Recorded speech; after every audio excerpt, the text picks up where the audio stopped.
Welcome to our panel discussion for the second film in our African American film series. I'm Essence Wilson. I'm the co-founder and chief strategy officer at Communities First, and I'll be moderating today's discussion. We have a lovely panel that has joined us to highlight some of the important takeaways from the film. Communities First started this film series to educate, inform, and entertain audiences through independent or small budget films that feature African American filmmakers, artists, and subjects of interest to our community. If you happen to miss the film, which played at the Flint Institute of Arts on Thursday, no worries, it is available on Hulu, and we encourage you to watch it. So in October 2019, 30-year-old Shamony Gibson tragically died 13 days following the birth of her son. She left to honor her memory, her mother, Shawnee Benton Gibson, and her bereaved partner, Omari Maynard.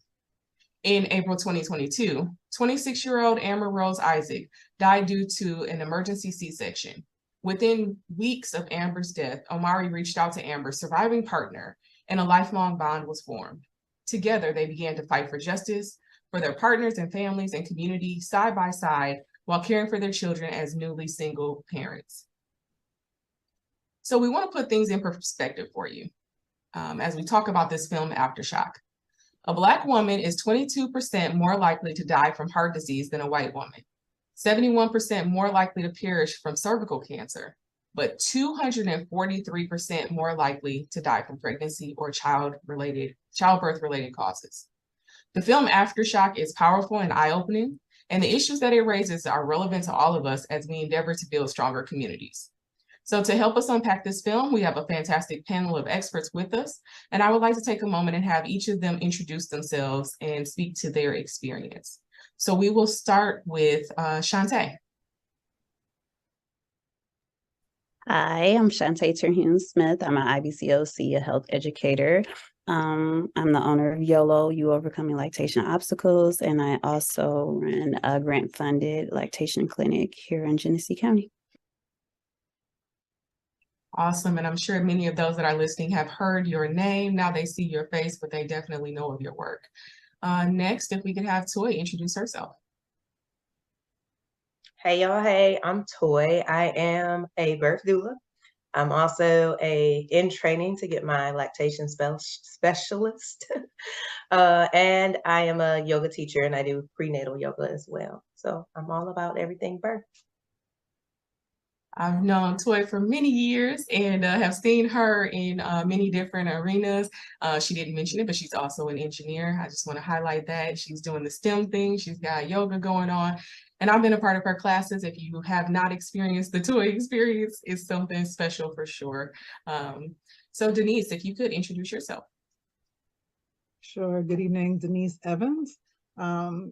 I serve as the project coordinator for Strong Beginnings, which is a federal Healthy Start project in Kent County, Michigan. And I've been with that program for 12 years and doing maternal health work for the last 15 to 20 years. So it's good to be with you.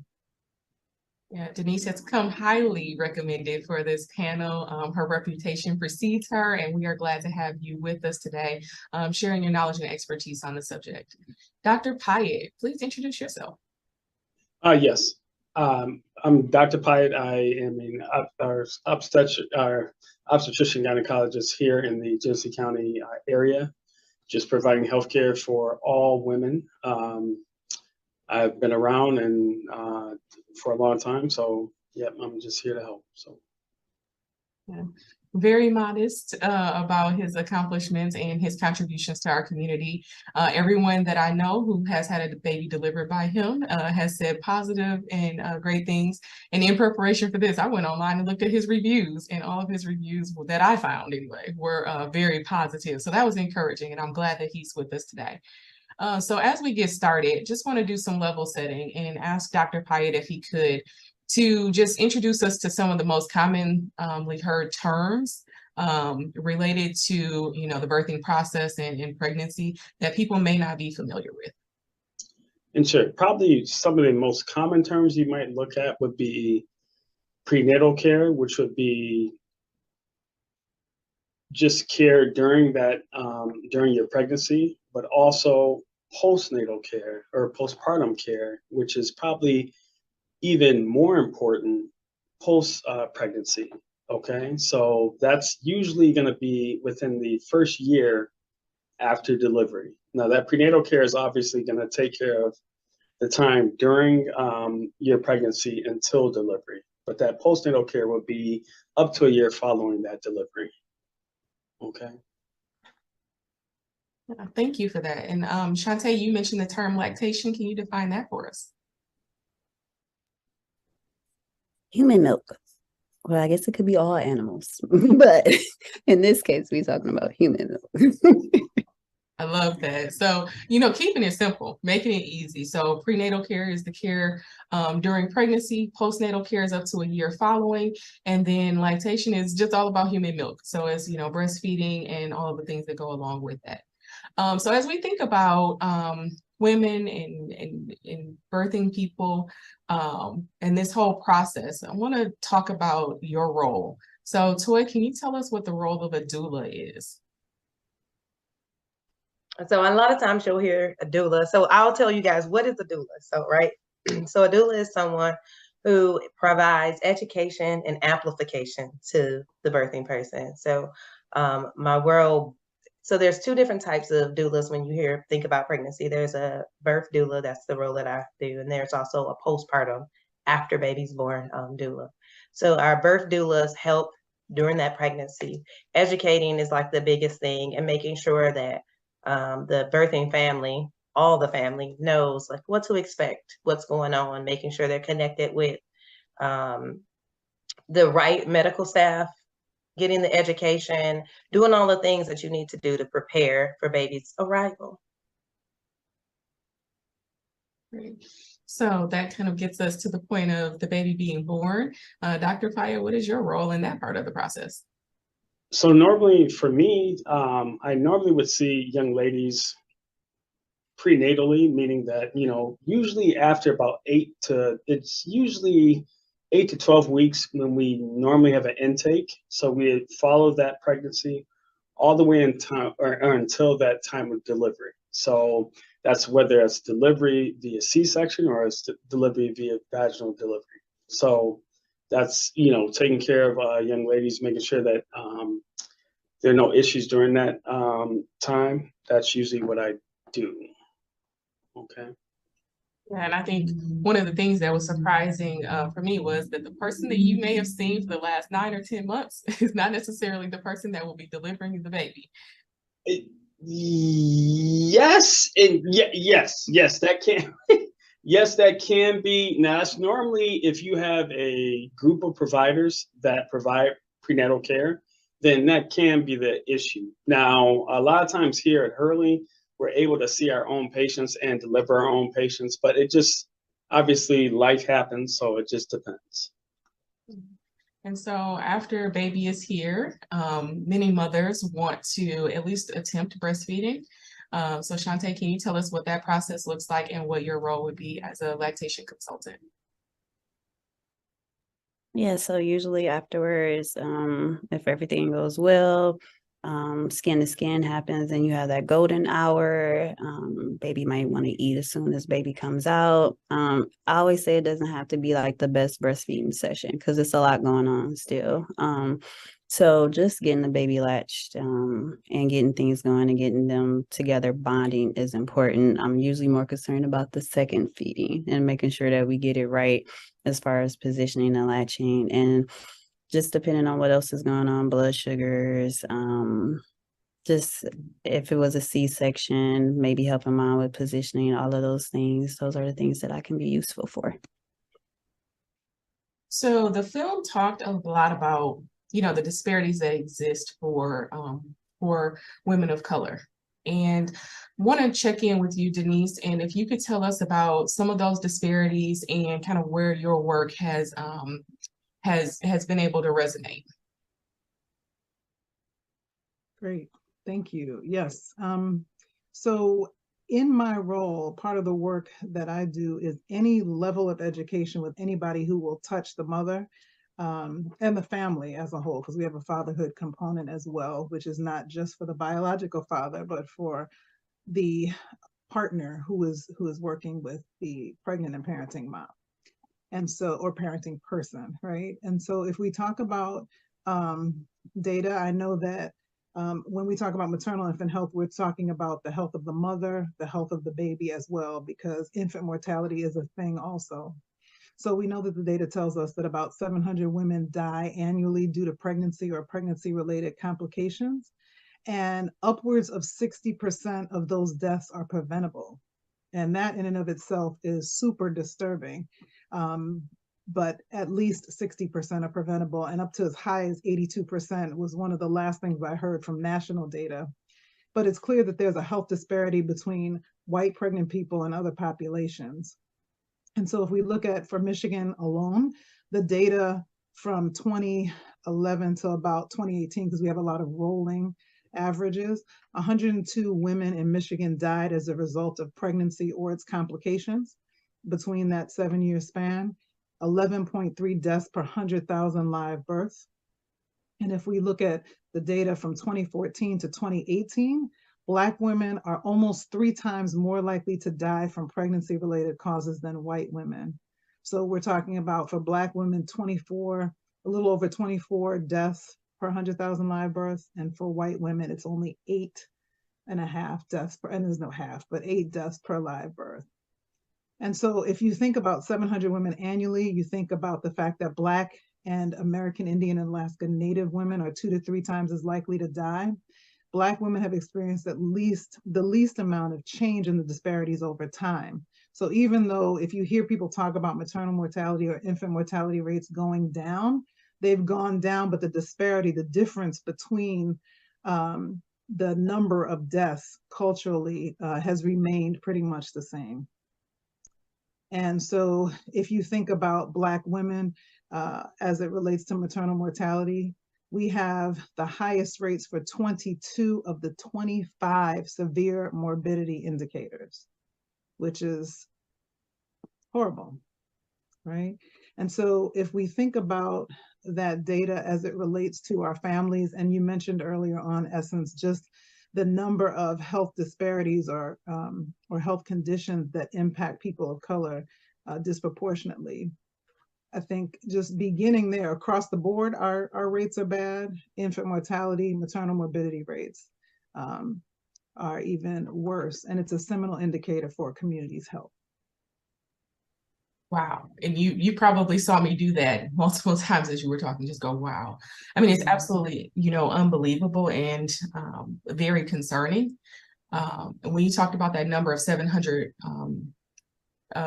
people dying annually in, pregnancy, childbirth, postpartum, and thinking about the fact that 80% were preventable, that means 560 children, 560 families could have had that person with them had something different happen for them, right? So I think it's important for us to take a look at, and I'm just curious from your own experiences, not calling anybody out or, speaking to any, personal failures or anything like that. What are some of the reasons why we're seeing those disparities and why we're seeing, those 560 people that are no longer with us on an annual basis? And I saw Toy come off mute, so I'm gonna let you go first.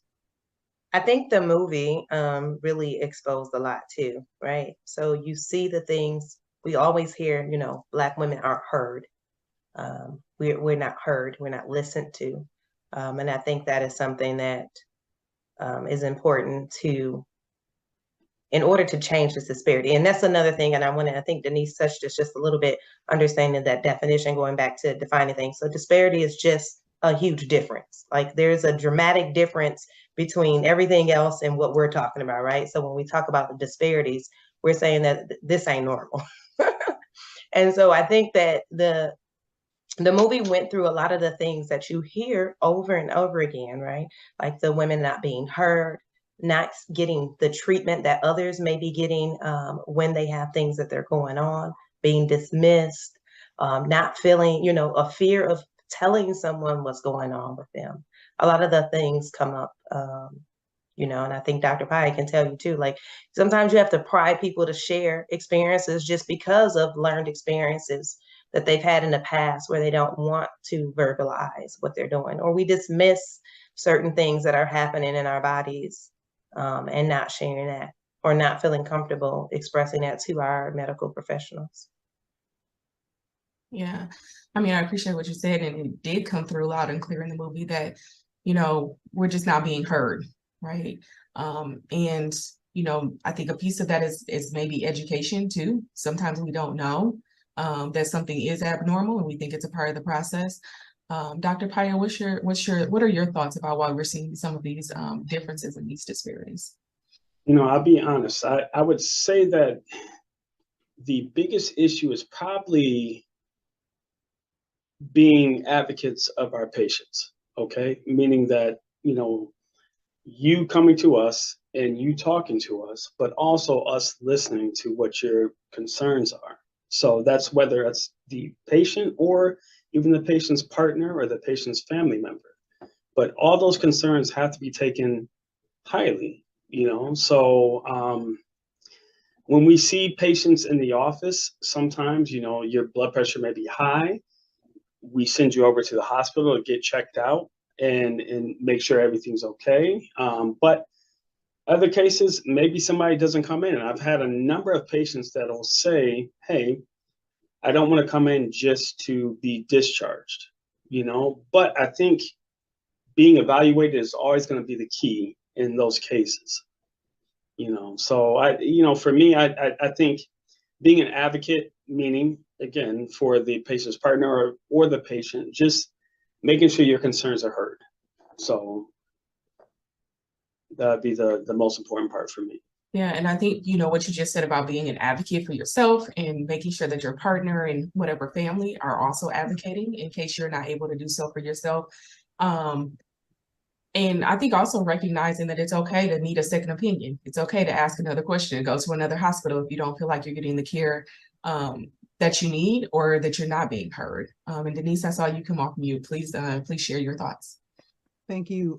According to an MDHHS study, they talk about, you know, on average, there are at least 4 contributing factors that were identified for each pregnancy-related death, suggesting that, you know, obviously we need a collaborative and multidisciplinary approach in order to eliminate those preventable deaths. But the largest percentage, and I will define this so it doesn't sound so crazy, but 38% were patient and family related issues, 34% were based on provider issues, 22% were systems of care, 4% was the facility, and then 2 community, right? So we know that we need to combine efforts to begin to address some of the issues that exist within those places. Some of it is the physical environment, some of it is the built environment, and some of it is the need for or the lack of familial support or even access to the social determinants of health, right? So a program that kind of partners, like all of the work that we're doing, with different facets of the family's care and addressing those needs related to their social determinants of health, helped to improve the health outcomes for the family. I would love to mention a great resource is the Hear Her campaign. So if people don't really know what our women are saying, it's a great repository for information there as well. It's from the CDC. That was the Hear Her campaign? Yes. Great. Thank you for sharing that resource and for sharing your thoughts. Shantae, do you have anything that you want to add to this part of the conversation? I would say representation. I think representation matters.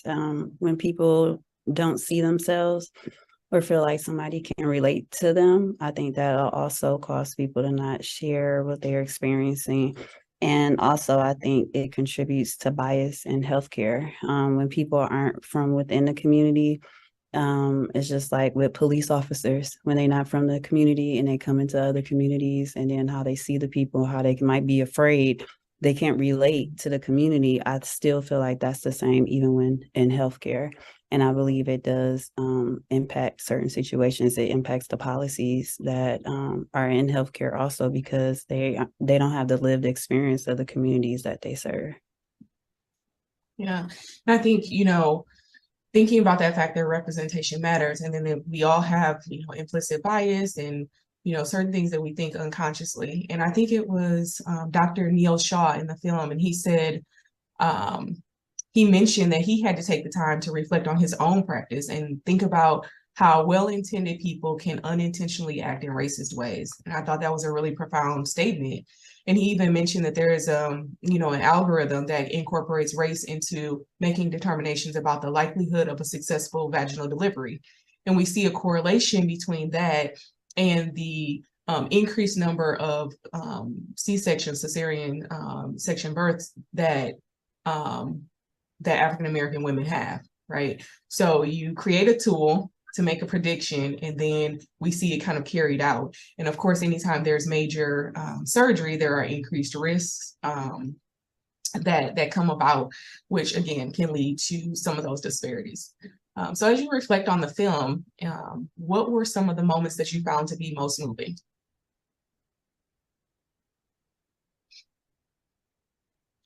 I think the film being featured around the partners was very moving, because sometimes I don't know if we understand the impact the birth have, whether mom survived or not, how the impact it has on those that support the birthing person. And I think that is a lot to say about these statistics that Denise was bringing up. A lot of these people sometimes don't have that support system around them to give them the information, to give them the education. Just like at the beginning of this, we started talking about like defining terms. If I'm going to a doctor's appointment and he's telling me all these things, or I don't know, and I feel fearful because there's like this whole intimidation thing, the little white coat syndrome, I'm going to sit there and I'm going to freeze up. So having a doula is also a good thing to help to bridge that gap. There's a lot of gaps there, right? And in the movie, I think it showed that, an informed partner can bridge that gap. So that part really moved me, seeing that they took action. They didn't just sit there in their grief. They moved through their grief to make sure that nobody else experienced the same thing that they went through. Yeah, and similarly, there was this moment where some of those partners, and there was this group of men that were sitting in a circle, and they were talking with each other in this very real and raw way. They were very vulnerable as they talked about their experiences as men and as fathers. And for me, that was a whole moment, because I think historically, traditionally, men either are not able to or not encouraged to express their feelings. So for them to have created that sort of circle for one another, I think was really powerful, and something that, as you said, we don't necessarily think about the other people that are involved in the process and how it impacts them, and what it's like to come into parenthood, not just for the person that is birthing the child, but also for the partner and for the rest of the family. So thank you for sharing that. Denise, what would you like to share? What was a moving moment from the film? Just to piggyback on that, the dispelling of the false narrative that Black fathers are not involved, that for me was huge in and of itself, to see them present, to see them encouraging one another, but also doing it in the way that was comfortable for them, right? The artist drew a picture of the other, painted a picture of the other father and presented it, of the mother who passed away, and presented it to him. Even looking at some of the traditional religious expression, right, around some of the memorial, not getting into situations where we have to grieve in a particular way, right? If we want to have a memorial service and we want to burn sage or whatever it is we want to do, allowing people the freedom and not judging it, right? I'm a Christian church pastor, but I also understand that there are other things out here, right? And so for me to act as if I'm the only way is hurtful, right, to families when they're in a grief process. So just being able to embrace people's expressions and letting it be whatever it is, is huge. And so that part really moved me. And even the way that Charles Johnson was there to support the other fathers. He didn't come and take over, right? So I appreciated a lot of that. And so I'll yield the floor. Dr. Pyatt, anything that that really stuck out to you? I'll say that, the fathers in this instant, they are the biggest resource for us as providers of healthcare, because they are able to detail what the mothers are saying at home. And sometimes, or a lot of times moms will not say everything that they're feeling in fear of maybe feeling like they're not heard or just feeling silly. But the fathers, when they come to these prenatal appointments, will say, hey, well, you left this out or you left that out. And they bring that to light for us. And that is probably some of the most important information I've ever had during those prenatal visits. You know, so I think it is important, and to highlight the fathers in that case is important as well. You know, so I guess that would be the biggest thing I would say. Yeah, and I think you bring up a really good point, and it reminds me that, oftentimes, as Black women, we're, these strong Black women, right? And we want to be perceived that way, or culturally, there's an expectation, right? So having that other voice in the room to remind us, you are very strong, but this other thing is happening, and that does not make you weak because, there may be some other symptoms or complications or things that are happening. So I appreciate you saying that. Shantae, anything that resonated with you from the film? I have to be honest, that film, I haven't given myself the space to take it in yet. I've heard Charles Johnson speak at a few conferences that I've been at, and it's heavy. That's a lot. And just his story of how, like, he was saying to the team, like, hey, this is going on, and nobody really dug deeper into it, and to think that she could have been saved. And that really just stuck out to me. And I think just as a doula working with several moms of color, I think just the experiences with most of them and how they come into births, like they come into births scared of this factor because it's more known now, and now they're worried about it. I think the hardest thing for me was last year, a Black mom was like, don't let me die. And I never had anybody say that in a birthing experience. And most of us in the room were Black providers at the time. And she still was like, don't let me die. And I think that was like real for all of us. Like, man, like this is a real legit fear that people have. And she was probably the only one that was willing to verbalize it. And so I think when you live it a little more every day, and then to like hear how Charles Johnson really felt, because when I first heard him, it was really raw when it had happened. And so for me, I haven't been able to emotionally take in the film yet. So yeah. Wow. Yeah. I mean, lots of really powerful moments. And I think the overall message was there. And it kind of leaves you like, okay, so what do we do about this? And as you spoke to the mother that you were just referencing, Shantae, to hear somebody verbalize what they've probably been thinking, but maybe we're thinking about it without the data and the statistics to know that this is the reality, right? I think birth is scary for everybody. You've got a whole new life entering the world. And if you understand what the process is like, it's a miracle in and of itself that it actually happens the way that it does. Already a very scary thing, but then now there's data that is out there, publicly available, that we're hearing that makes it just even more scary and more difficult. Toy, I saw you come off mute. Is there something you wanted to add? Yeah, so when Shantae shared that story, and then going back to exactly what you said, there is this connection with the mind and body that sometimes I think we forget about in the birthing process, right? So if in the mind you have this fear, our mind is closed and centered on this, it doesn't allow the body to do what it needs to do in that birthing process and in the laboring process. And so then we go through this circle, right? So we have all these interventions and things happening in the birth that we didn't want to happen, but it's all because we had this fear set in. This fear set in because we had these things that happen in birth. So it's like some way we have to get back to breaking that cycle. And I said this, and I'll keep screaming it on the mountaintops. A lot of the fear that we have that come in with birth is where we give birth at. Right. And it's not always accessible for people to birth in a birthing center or birth at home. But when we birth in the hospital, these are places where people go when they're sick. Right. So the protocols and the procedures that they have are for sick people.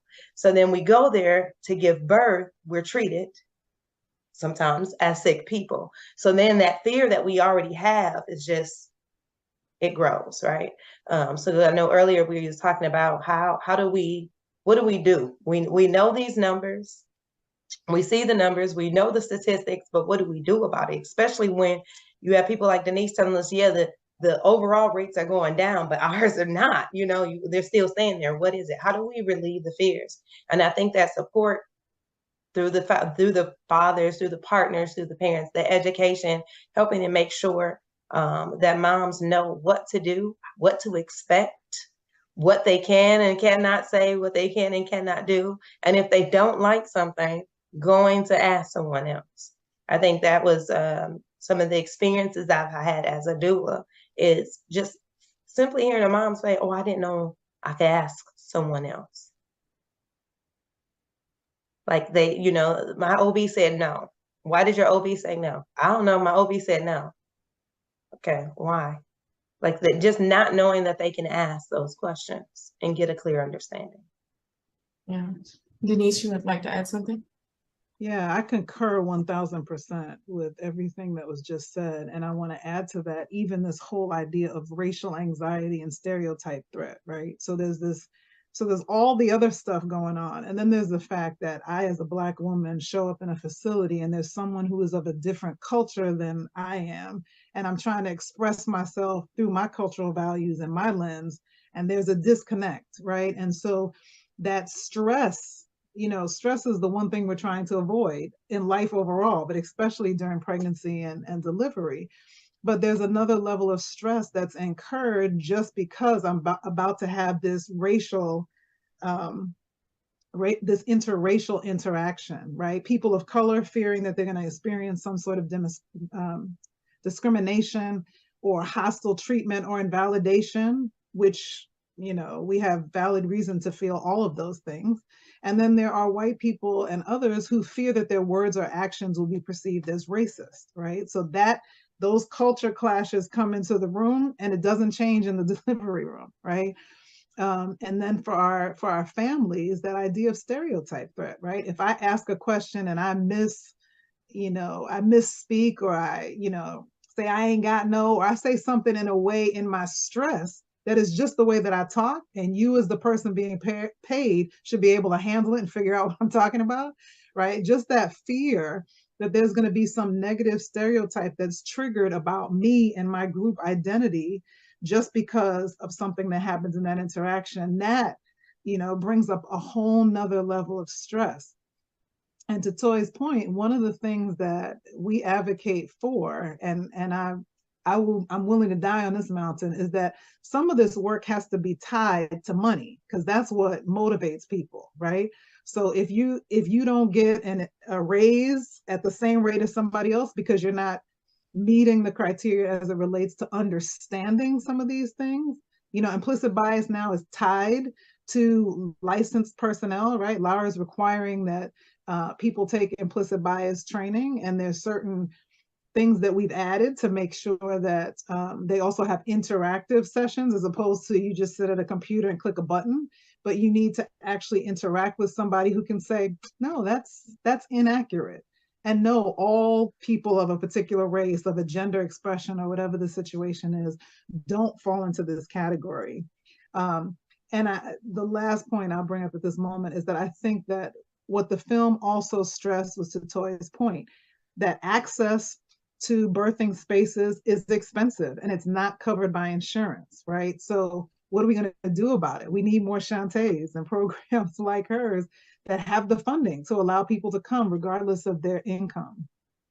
And then just stressing, culturally concordant care, right? It's not that no one else can care for people of color or other BIPOCs or Black and Indigenous people of color groups, but it's that there is something to having a care team that includes people who look like me. And if we're talking about, in my context of a healthy start, you have a community health worker who doesn't just reflect me ethnically, racially, but they're also from my community. They know how to navigate those systems, and they can serve as sort of the buffer and even interpreter for our families. There's a nurse that does in-home visiting. There's also a social worker and a therapist. And so having access to all these people even while living at 180% of poverty, is huge. And having a team that's charged with doing that work on behalf of the patient, not the hospital, the health clinic, or whomever, but on behalf of the patient, is very important. Wow, I think that's a lot, right? And I appreciate what you both just said. And this idea of a team. I think, this is one of those times in life where knowing that when you're in that room giving birth, right, like there's some work that only that person can do, right? But being able to be supported by other individuals is so important. And I know I was on a call a few months ago with a health plan, and they may regret the fact that they invited me to be on this advisory committee. I don't think they regret it.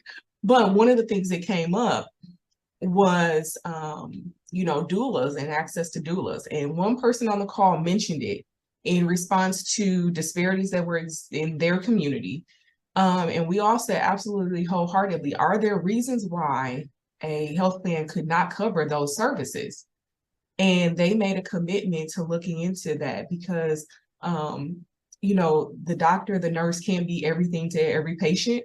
And there's certain questions you can ask to a person who doesn't have that particular title in a certain way that, going back to your point, Denise, might feel a little bit more comfortable because that person's role is different, right? They're there to educate and support, and to ask your, question, to be mean if they need to be mean, to, advocate however they need to advocate. So, I think there's a lot of good work that's happening, a lot of conversations that are happening, and we're looking forward to seeing it materialize, and so that we can address these disparities. So Dr. Pyatt, as we think about kind of this conversation about support, are there some things that you have seen that would be beneficial to patients and their families, things that they can do, things that maybe the hospitals are doing, what have you? So you can take that however you want, but really wanting to highlight ways that birthing persons can be empowered through the support of others. So one of the things I think Denise talked about quite a few things. What I will say, I think it is a big part of why I'm still here in the Genesee County community, just because it does help to see somebody of color take care of yourself. Okay, there's a lot of mistrust in the healthcare system, and that's from whatever years past. Okay. What I feel that I provide the same amount of care that I would provide in, like I'll say, in Los Angeles versus Flint. It doesn't matter, So I work both here at Hurley, and I work at Hamilton Health Clinic, okay, which is a federally funded clinic, which kind of is a safety net between a lot of people who miss, that prenatal care. Okay, so regardless of insurance or anything else, that's where we are. But, what I'll say is, for families, I think, again, I will say, to advocate for your family member is going to be the biggest thing. If you can hammer home saying, hey, my wife or my daughter or my sister is having issues, then you come to the office, or during labor, you bring that to either the nurse's attention or anybody who's in the room, then I think that makes a big difference in the outcomes of everything. Now, some of these outcomes, again, I'll be honest, as is that when you look at maternal mortality for African-American women, and yes, it is 3 to 4 times larger than non-Hispanic white women. Some of these things, as far as like hypertensive issues or chronic high blood pressure, or if you have some of the other things that happen with your heart during pregnancy, they'll tell you that half of those times can be prevented. All right. And the way I feel is that Hurley is in a unique situation because we take care of the highest risk patients, that you have to have people in place that understand those risks and can see those symptoms. Okay, so I guess that would be the biggest thing. Like I said, for us, is just to, regardless if you feel like you're being heard or you're not, just to continue to say that to us, And again, that plays a part for the providers here, and we have great providers here, but again, it's still making sure that, you know, you're heard. So that would be the biggest thing I'd say. Thank you. So our next question is really about what we can do as a community to affect change. And, you know, that could be a lot of things. It could be, you know, if you have an organization that we should support or join, it could be legislation that you're aware of that needs support, opportunities for advocacy, or just personal efforts, right? It could be something as simple as preparing meals for that mom when she gets home, because sometimes we overlook the simple things. But then I think there are some people that are more macro oriented, and they want to think about, like, what's the big thing that I can do to bring about change so that we don't have to have these continued conversations. And we'll start with Shantae, if we could. Okay.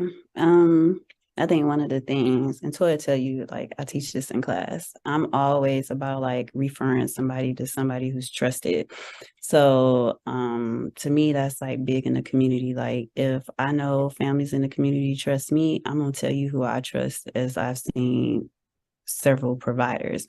So I'll say, go get Dr. Pyatt or go with Dr. Cuthbert or one of them, because I know like what their bedside manner is like. I know you're going to be heard. I know you're going to be well taken care of. If I tell you I trust them, then you might feel led to be more open with them as a provider because you trust me, and you know I'm not going to send you somewhere where you're not going to be well cared for. So I think that's important, that we refer people to trusted providers in our own communities.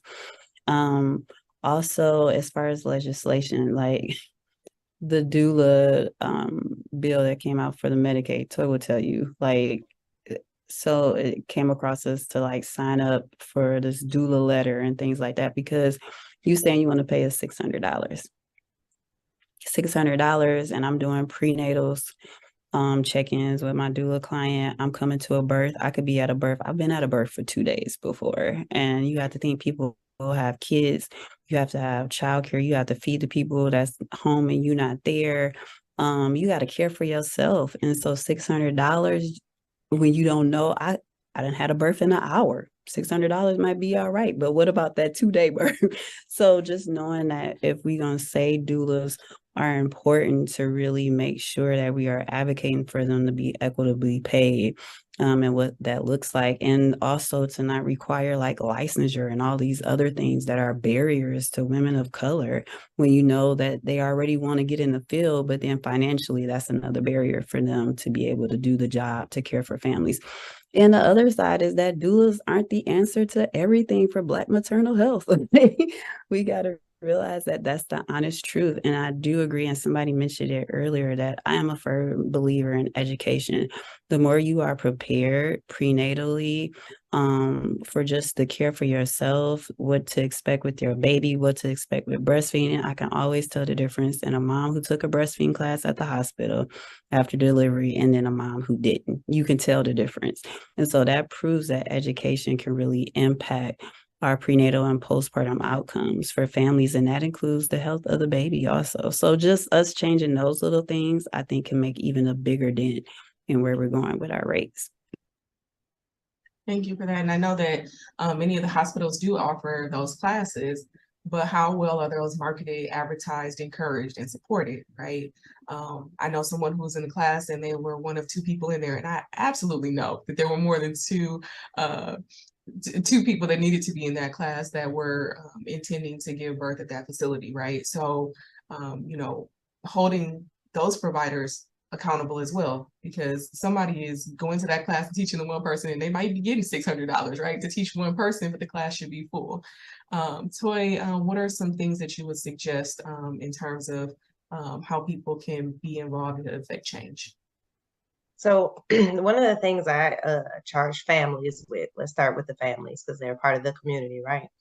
Is we are very excited when we have people giving birth in the family and new babies, and we do all these fun things, these gender reveals and these baby showers and all those things, and they're great, and I'm sure the family appreciates it. But there's other things that are outside that box that we normally see the excitement for that will benefit the parent even more. Hiring a doula for them. You know, you can gift a doula. I'm saying that, you know, if you get 5 people together and y'all pay for mom a prenatal doula or even a postpartum doula, that's one thing. You know, with these are things we don't think about. The other thing that our families can do is be supportive of the birthing person's decision and plan as far as birth and labor. Because a lot of times you'll have people have these, they also, their families will call them fairy tale birth plans. But, you know, when you hear people say it like that, and you're like, okay, well, maybe this isn't how it's supposed to be. But I'm all about going back to birthing being like this miracle and this birth, this whole journey, right? So being supportive of where they are at and listening, whether you agree or not, right? I was one of the first people to breastfeed in my family, you know, and so I was met with a lot of resistance, but, you know, I did have a few in my corner that were cheerleading me on, so that helps. Listening and connecting with partners and medical facilities that advocate for Black maternal health, right? Like referring people to YOLO or Dr. Pyatt, or connecting them with Community First, connecting them with these resources within the area. I know Shantae spoke about the referral thing.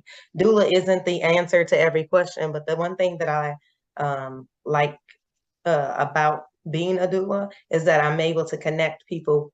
You know, I can be that connection point. If I don't have the answers, I can send you somewhere else. And being able to say that, even our providers, I want to hold them accountable for saying, like, I don't know about that. Instead of dismissing it, leading them to someone else that may know if you don't know. So those are some of the things.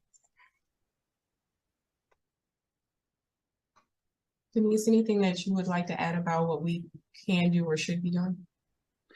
Yeah, and I'll tie it even to the video. One of the things that they talked about was the history, right, of midwifery and how there was this transfer of power, right? I think it's a huge need in our community is to understand some more of the history. When I say our community, I'm talking about at large, right? Understand the history of structural racism, how it impacts our family, understand the history of midwives. This isn't new to the Black and Brown community. It's a return more than anything else. And then even understanding that the interventions have to happen on multiple levels, right? We need individual interventions, talking to the individual and their family. We need to do work with providers, understanding historical context and geography and how where you live impacts things. Doing work within your practice or health system level, then doing work within the community, raising awareness about this issue, and then getting the community members activated. I was a community organizer, if you can formally be one, but understanding that we need, like Action of Greater Lansing, to partner with the health department, to hold the health department and the hospitals and the FQHCs, the federally qualified health centers, accountable to do what they say they're supposed to do, and then work towards policy change. We need to make sure that we have doulas and midwives that are reimbursable, right? So working to make sure that we're not just talking about utilizing these places, but educating the patient, but also educating the providers and folks at the hospital and service levels, I think are really huge. Thank you for sharing that. And, you know, the burden doesn't just rest with the person who's giving birth, right? It's the support of the family, of friends, of the community, and, you know, I would say contractually, right, the providers, right, to do a good job and to make sure that the outcome for that person and for that family is a positive one.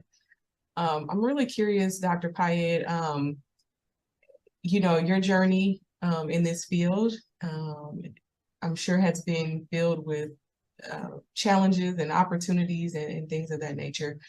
Just want to check in with you about your experiences as a male in this field. And do you think that's been an asset, a challenge? What has that been like? I guess I would say it's probably been a challenge more than anything. You know, I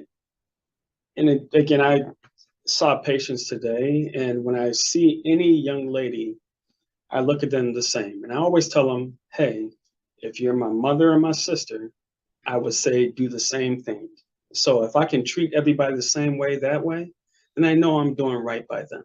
you know? So the same thing as these young ladies coming to labor, it's a team approach, you know? So that means, hey, if you feel like something's not going the right way or you're concerned about something, then I have to really take an active role in trying to figure what's going on, you know? So I think that in that case, being a male just maybe helps me listen a little bit more, I guess, you know, and I'll tell it again, I'll tell the partners the same thing, you know, you guys are super strong, okay? I can't do this. Giving birth is a blessing. And the birthing process, as well as the prenatal process, is something where that bond is so strong that you don't get that anywhere else, you know? So it's important, but, you know, for me, I guess that would probably be what I would say, you know. I think that listening and, again, guiding and education, just like everybody spoke about, educating everybody about the nuances or what's to be expected during that birthing process, and knowing your worth in those situations, and knowing that you can ask for help. And if you're not getting that help, then you can ask somebody else for help, and knowing that's okay, you know? So I would say that's the big thing for me, so. I'll toot his horn for him. Dr. Pyatt is a dope provider. He's a whole vibe. A mama could be in there screaming, and he gonna come in here with the same tone of voice, and he gonna bring it all in for everybody in the room. So his bedside manner is one that's talked about all across Genesee County. So I will say Dr. Pyatt is a dope provider. He ain't gonna say it himself. I'll say it for him. I think he set a standard, and I think even the doctors that work with him, because like you're saying, you know, it could be a little intimidating. You go in there and it's a male, right? But I don't think they're all the same. And Dr. Pyatt can probably share experiences too, where, you know, maybe as a female, you might be like, how you know what I'm experiencing? But I think it's the way that he educates. I've heard, yeah, the way that he educates and is able to explain it to you, so you know that, okay, even though you haven't given birth, you understand what I'm going through. Can I just add that one of the things that we're doing too is working with residents, medical residents, on their way into practice, right? So that before they get steeped in a role and a function, that they're learning to address some of these issues, right? And that they're learning about what they are, because many of them, they've been book bound, right, for a long period of time. And so part of what we try to do, or what we are doing, is getting with 1st to 4th year residents and doing an education on how to address maternal mortality and morbidity. And I think that that partnership with in-home visiting services is huge. Maternal infant health programs for all Medicaid eligible pregnant people and the infants. And then they have these standardized interventions based on the risks, because everybody gets the same amount of provider time, no matter if they have a high risk pregnancy or not. So really advocating for a program like that that can fill that gap, and federal Healthy Start programs that supplements MIHP, maternal infant health programs, in order to address the social determinants of health in a care-based team approach. Yeah. Wow. And, you know, Dr. Pyatt, I appreciate that there are other folks that can toot your horn, even though you're pretty modest. And I think that, you know, the thing that I love that you said was you would tell the same thing to your mother or your sister.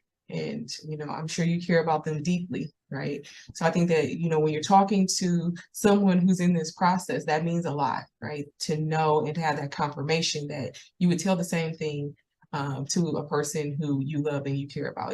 They're not just a number, they're not just a chart, right? They are a real person, and they matter to you and to the folks that they are, they're, you know, that are in the room.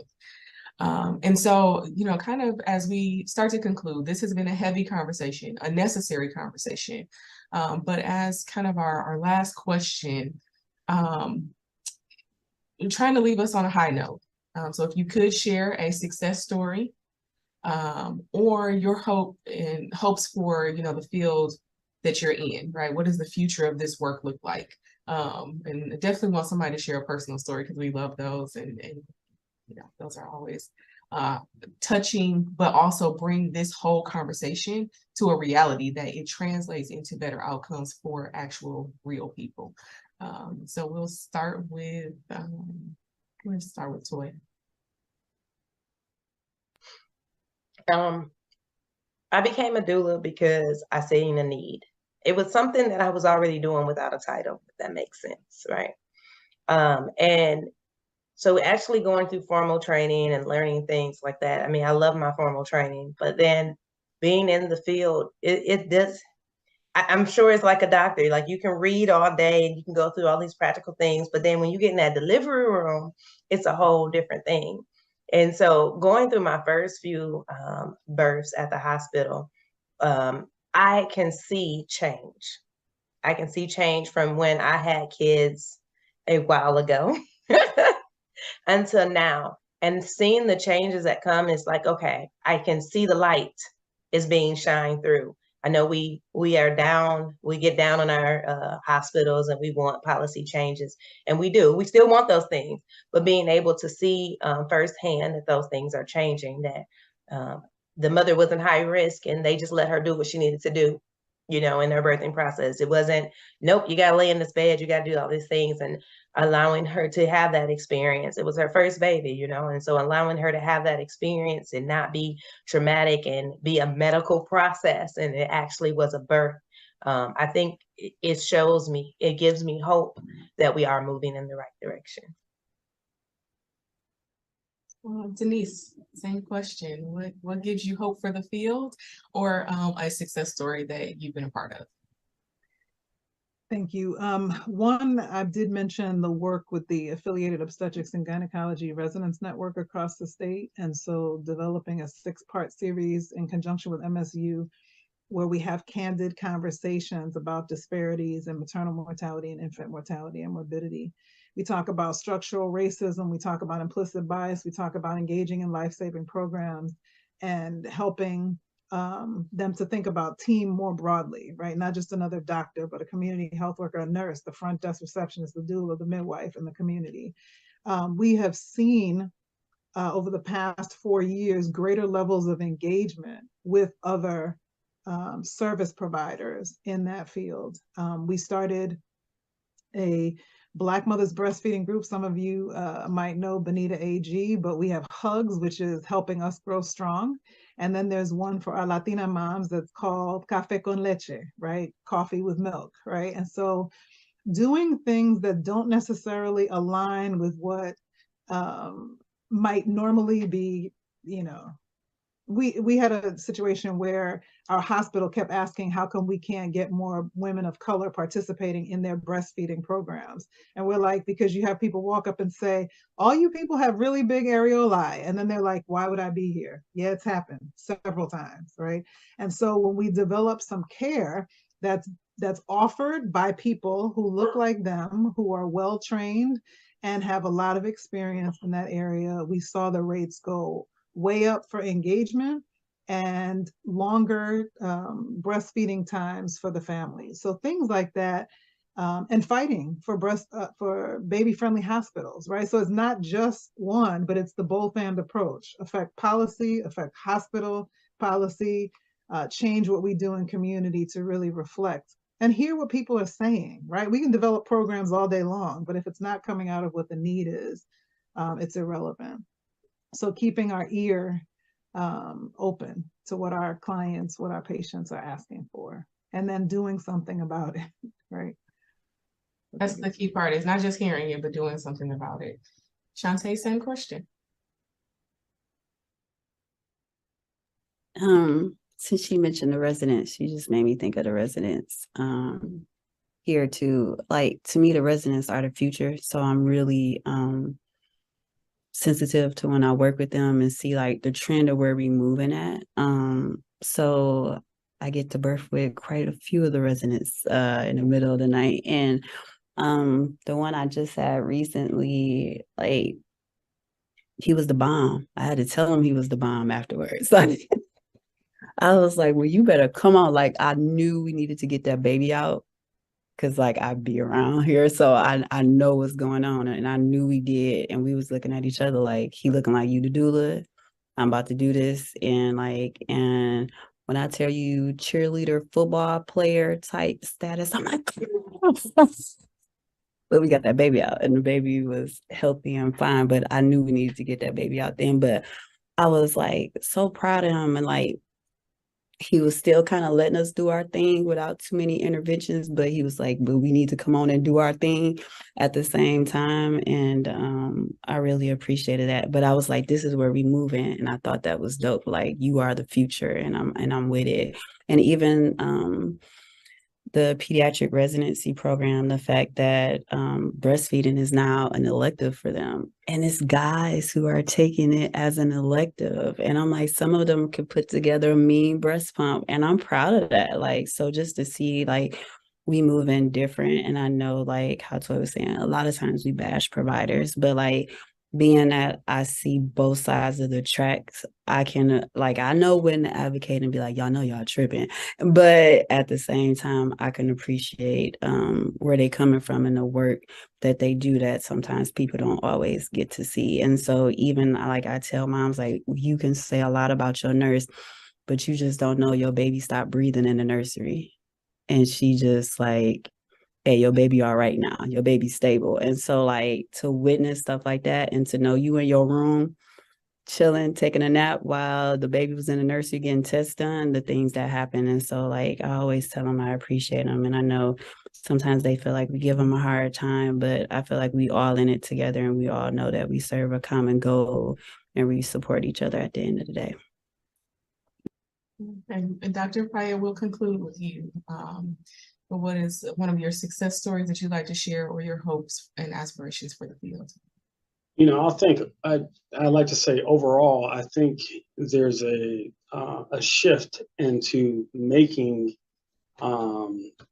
patients more safe. Okay, so for us, we at Hurley, we have a universal protocol for, say, some of the most common pregnancy complications, which would be high blood pressure or bleeding. And having those things across the board makes a big difference, you know, making sure that you have a protocol in place, making sure that you have kits in place, because when these things happen just in a matter of minutes. So I think that's where a lot of the issues come across for us as, you know, whether Black or brown people are concerned. So that would be probably the, you know, I want us to continue in that manner. So again, that should be a universal thing for all hospitals across the country, whether that's a hospital that's in a low socioeconomic space or whether that's a hospital in a, you know, a privileged place. You know, it should be the same care regardless. And I think we're moving towards that space, but there's still more work that needs to be done. So. Well, it's good to hear that, you know, although there are a lot of concerning statistics, there is hope.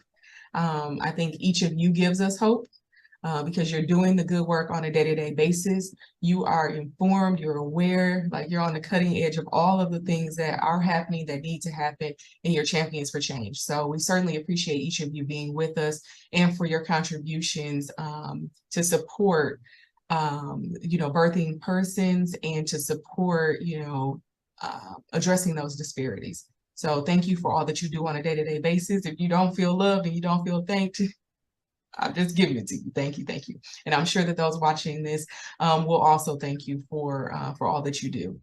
So I just want to acknowledge that the film was called Aftershock. And someone in the film said that it's called that they just mentioned the term aftershock, right? Because the death of women is like an earthquake, but the stuff that occurs afterwards is the aftershock. Their stories matter to their children, to their families, and they should matter to us. There have been thousands of women who have died during or after birth, but it's our hope, our collective hope, and the hope of the filmmakers that their memories will continue to bring forth change. We'll have some additional information and resources available, and we'd ask that you would check those out so that you can get plugged in and get involved however you feel comfortable. I want to also share that we have our next film in the series taking place on January 12th, 2023. Scary to think that 2023 is almost here, but it is. And that film is called A Place Called Desire. And it's the story of Desire, Louisiana. Little known story that had a huge, huge problem. So in 1909, Desire, New Orleans was a landfill. And it was a dump for both residential and industrial waste. But then the Housing Act of 1949 came along and authorized new construction. And people saw it as an opportunity to build on cheap land. And so there were over 13,000 residents who were living in 1,860 units on this land that used to be a dump. And so this tells the story of those health implications. It tells the story of the development and what happened to the people that were living there. Certainly don't want to miss it. The discussion for that film will be on Saturday, January 14th, and we will have the actual filmmaker with us for that conversation. And he's such a fantastic person. And I had to laugh because when we said that we were doing a panel conversation, he was like, well, you're not doing a panel without me. He said, this is my film, and I don't want other people talking about my work without me present. So I so appreciate him for that, and he will be there joining us. Thank you again to our panelists today. Deep, deep appreciation for you and for making this work and for everything that you do on a day-to-day basis. It matters to me, it matters to us, it matters to our community. And with that, I'll say thank you. Have a good evening, afternoon, whenever you happen to be watching this, and we'll see you in January.